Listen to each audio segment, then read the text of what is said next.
Рух Ордого барып келиптирсиң. Рух Ордо жактыбы сага? Ага, Рух Ордо музей аябай жакты. Скөлдө сонун экен. Ыссы көлдө дагы эс алмак белең жайында. Ага, Жакты. Жакты. кооз экен. Президент менен жолууга даярсыңбы? Ооба, даярмын. Маанай кандай? Жакшы. Эмне деп сурайсың президенттен? Ошо чек чечип бериңиздер, там чыгарып бериңиздер деп суранам. Молодец. Аябай мыкты жигит экенсиң. Дагы кандай ой максаттарың бар? Ошо эки максатым бар ошо. Ойлогон максат. Президент Садыр Жапаров чек ара боюнча кайрылуу жасаган окуучу баланы кабыл алды. Бул тууралуу коомдук ишмер Асөл Молдокматова Facebook баракчасына жарыялады. Анын айтымында кечээ 9 майда президенттин администрациясынан телефон чалып, окуучу баланын видео кайрылуусу мамлекет башчысына жеткендигин жана алдыдагы жолугушуу жөнүндө билдиришкен.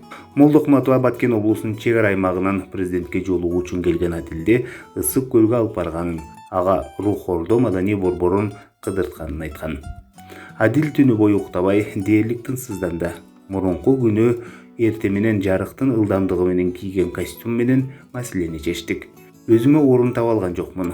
Ал ата үй бүлө, чек ара, жашоо тууралуу окуяны кайталап жатты. Жарым саатта келдик. Кыргыз Республикасынын президенти Садыр Нуркожоевич аны жылуу тосуп алып, Адилди аталык кылып, кучактап бир катар суроолорду берди. Ал Адилдин атасынын маселеси жакын арада Кыргыз Республикасынын тышкы иштер министрлиги тарабынан иштелип чыккандыгын айтып, жакынкы аралыкта түп тамырынан бери чечип берүүнү убадалады. Мен жаш баланы футбол интернатында окусам деп эңсеген кыял жөнүндө да айтып бердим. Садыр Нуркожоевич жардамчысына кыялды чындыкка айлантууну тапшырды.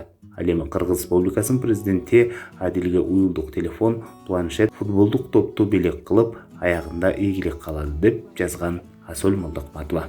Белгилей кетсек, Баткен облусунун Аксай айыл аймагынын Көкташ айылынын тургуну Адил буга чейин президентке кайрылуу жасаган. Анда ал атасы тууралуу айтып, тажик тарап атасын чек арачылыгына байланыштуу Интерполго издөөгө бергенин жана ал Орусияда камакта жаткандыгын баяндаган.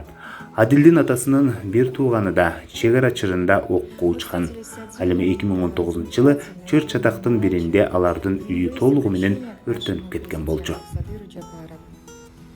Урматтуу Садыр Жапаров, ошо кечээ мен атам Роска коюптур, тажиктер ошону чыгарып бериңиздер суранам. Ошо анан да границаны чечип берсеңиздер жакшы болот эле. Биз границада коркуп жашайбыз, аябай коркунучтуу. Ошол жерде биз калдык.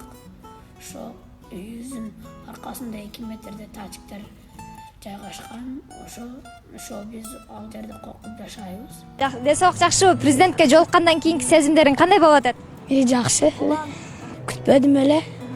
Ошо кокустан эле болуп кетти. Боркер, меримдүү. Ооба жакты. Ооба ошо чек араны чечебиз деди. Ошо атаңды Кудай калса чыгарып беребиз деп сүйлөшүп атабыз деди. Ошо Тажикстанга өткөрүп бербейбиз деди. Подарили ему сотовый телефон, планшет. Когда я попросила Адиля озвучить ситуацию на границе, он сказал, ну, конечно, мы в курсе полностью, всех даже мельчайших подробностей. И вам, знаете, огромное спасибо, что вы озвучили эту историю.